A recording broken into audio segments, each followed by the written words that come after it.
1차 시험 합격만을 목표로 제작된 내용입니다. 1차 시험에 나오지 않는 내용, 출제 빈도가 너무 낮은 내용은 모두 삭제했습니다. 오직 출제되는 지문과 선택지만 그대로 살렸습니다. 관련 자료나 링크가 있다면 동영상 아래에 정보창에 넣어두겠습니다. 도움이 되셨다면 좋아요, 구독 부탁합니다.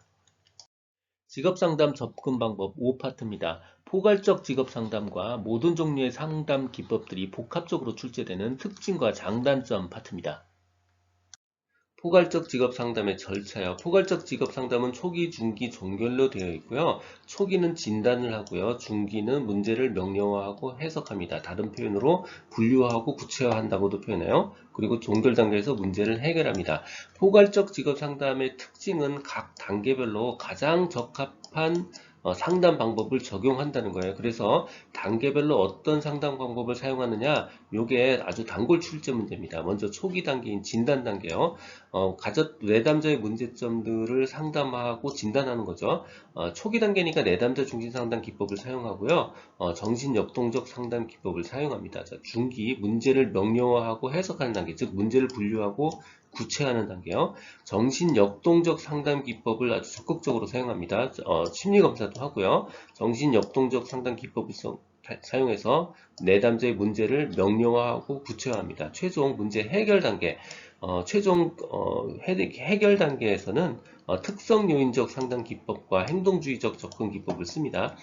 특성 요인적 기법을 사용해서 직업 매칭을 해주기도 하고요. 문제가 있다 그러면 행동주의적 접근 방법을 통해서 문제 해결을 합니다. 같은 표현이에요. 문제 해결 단계에서는 행동주의 접근 방식에 초점을 맞춘다. 같은 이야기입니다. 대표적인 오답이요. 상담의 전체에 걸쳐서 특성 요인 이론과 행동주의 이론을 쓴다? 아닙니다. 특성 요인과 행동주의 이론은 종결 단계, 문제 해결 단계에서만 집중적으로 사용됩니다. 포괄적 직업 상담은 논리적인 것, 경험적인 것을 의미 있게 절충시킨 겁니다. 그러니까 이 기법, 저 기법 다 쓴다는 뜻이에요.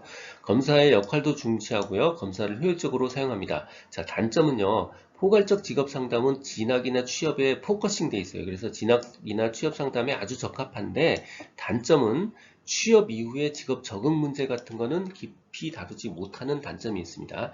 포괄적 상담에서 진단검사의 유형이요. 변별적 진단검사라는 건 바로 직업상의 문제점을 가려내기 위해서 하는 건데, 흥미가 맞느냐, 적성이 맞느냐, 혹은 선택의 태도에는 문제가 없느냐, 이런 걸 하기 위해서 직업 성숙도 검사를 합니다.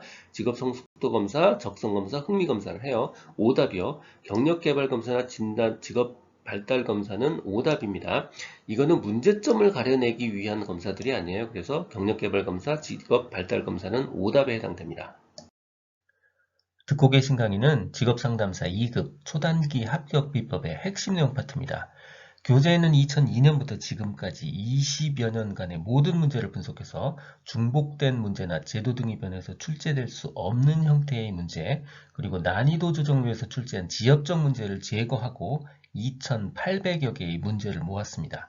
이 한 것만으로 완벽한 수험 준비가 될 수 있도록 했습니다. 군더더기 없는 핵심 이론 파트, 그리고 단원별 완벽한 기출문제집 파트로 구성했습니다. 교보문고, 예스24 등 상용 전자책 형태, 인쇄 가능한 PDF 파일 형태, 종이책 형태, 그리고 스마트폰 앱 형태 등 필요에 따라 다양한 형태로 구입할 수 있습니다. 동영상 아래의 댓글에 구매 링크를 넣어드렸습니다. 상담 기법의 특징과 장단점이요. 이거 상담 기법 종합편입니다.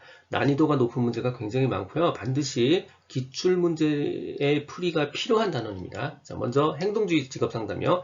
내담자의 문제 행동을 증가시켰던, 내담자 문제 행동을 악화시켜왔던 강화 요인을 탐색해서 제거합니다. 이거 알고 보면 우리가 초중고등학교의 생활과 아주 똑같아요. 몽땅 다 학습입니다. 학습을 하는데 관찰하고요, 통제하고요, 시험 봐서 계량화하고요. 반복합니다. 반복 학습합니다. 자, 원인은 학습 과정에서 습득된 부적응 행동이라고 얘기해요. 이게 무슨 뜻이냐면 학습을 잘못 받아서 생긴 부적응 행동, 즉 습관이 더럽게 들었다는 뜻이에요. 그러니까 잘못된 교육을 받아서 혹은 습관이 더럽게 들어서 생긴 부적응 행동이 원인이라고 보기 때문에 다시 잘 가르치면 된다고 보는 거예요. 오답이요. 행동주의 상담은요, 몽땅 다 학습이 원인이라고 보는데 여기서는 욕구에 의한 부적응 행동이라고 보죠. 행동주의 상담은 마음속은 들여보지 않습니다.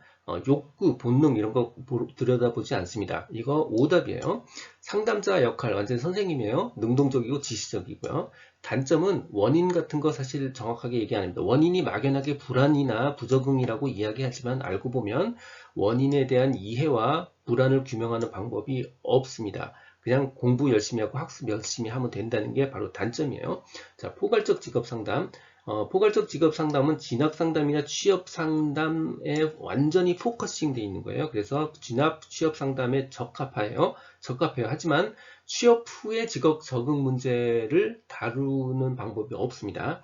또 내담자가 이 과정을 통해서 무슨 자각 같은 거 할 수 없습니다. 포괄적 직업 상담은 오직 특성을 파악해서 매칭하는 거예요. 그래서 취업 효율성에 집중되어 있습니다. 정신역동적 직업 상담이요. 내적 요인에 지나치게 강조되어 있기 때문에 외적 요인에 대해서는 고려하지 못하고 있는 단점이 있고요. 기법은 명료와 비교 소망방어책의 해석이 있습니다. 내담자 중심 직업 상담입니다. 로저스의 상담 경험에서 비롯됐고요. 비지시적, 사람 중심적, 대표적인 인본주의적 접근 방법을 가지고 있습니다. 자, 단점은요, 모두 다 내담자가 스스로 해야 돼요. 그렇기 때문에 직업 정보를 효과적으로 알려주기가 참 힘듭니다. 자, 효과적으로 알려줄 수가 없어요. 원인은 자기와 경험의 불일치라고 보고 있고요. 상담자의 역할은 촉진적이고 관계 형성하는 그런 분위기를 조성하는 사람이고요. 중요한 거 세 가지 덕목이 있습니다. 공감 수용 일치 혹은 공감 수용 진실성입니다.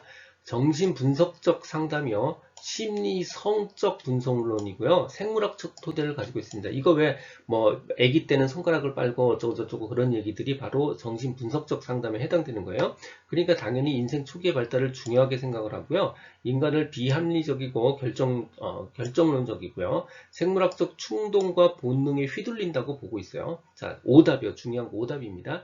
개인의 진로는 6세 이전에 결정된다. 이거 오답이에요. 초기 영향이 크다고 봅니다. 초기 영향이 크다고 보지만 그렇다고 6세 이전에 그 초기 영향 때문에 진로가 결정되고 확정된다 라고 보지는 않습니다. 자, 원인은 무의식적 충동이라고 보고 있고요. 상담자의 역할은 텅 빈 스크린 역할을 합니다. 아들러의 개인주의 상담 혹은 개인 심리학 상담입니다. 이거 우리가 알고 있는 개인주의, 이기주의 아무 상관없어요. 오히려 사회에서 개인이 성공하는 심리학이에요. 개인 심리학이라는 게 사회에서 개인이 성공하는 심리학을 말하는 게 바로 아들러의 개인 심리학입니다. 그래서 사회 심리학입니다. 사회에서 성공하기 위한 심리학이에요. 사회 심리학적 토대를 가지고 있고요. 상담자의 역할은 광범위한 격려의 사용을 중요하게 생각합니다. 펄스의 게슈탈트 형태주의입니다. 실존주의 철학과 인본주의 철학을 다 가지고 있어요. 지금 여기에 대한 자각과 개인의 책임을 강조하고 있습니다. 그 자각에 의해서 통합의 성취 그리고 자신에 대한 책임감을 중요하게 생각하고 있어요. 기법으로는 역할연기, 감정에 머무르기, 직면 같은 게 있습니다. 교류 분석이요. 성격의 세 가지 자아 분석, 성격 구조를 분석하고요. 교류 분석을 수행합니다. 앨리스의 REBT 이름이 굉장히 많아요. 인지행동주의, 인지접근, 합리정서적 아무튼 굉장히 많은 이름을 가지고 있는데 다 똑같은 내용이고요. 내담자가 가지고 있는 비합리적 신념을 확인해서 수정하는 게 목표고요. 원인은 당연히 비합리적이고 부적응적인 사고방식에 있다고 봅니다. 상담자의 역할은요. 그래서 논박 같은 거를 하는 교육적 접근 방법을 가지고 있습니다. 특성 요인 이론이요. 개인은 자기한테 딱 맞는 어떤 직업이 있다고 그래야 그 직업을 또 찾아야 만족한다고 보는 겁니다.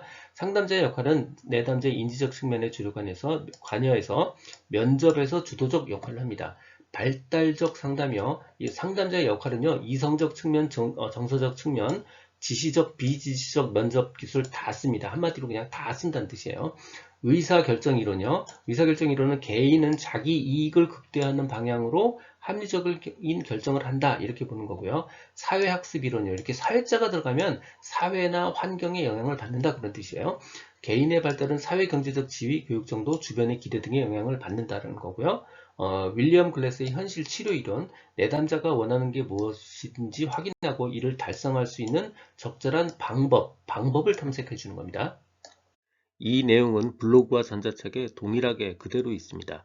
도움이 되셨다면 좋아요, 구독 부탁드립니다. 지금까지 라드캠지기 꾸벅이 박종규였습니다.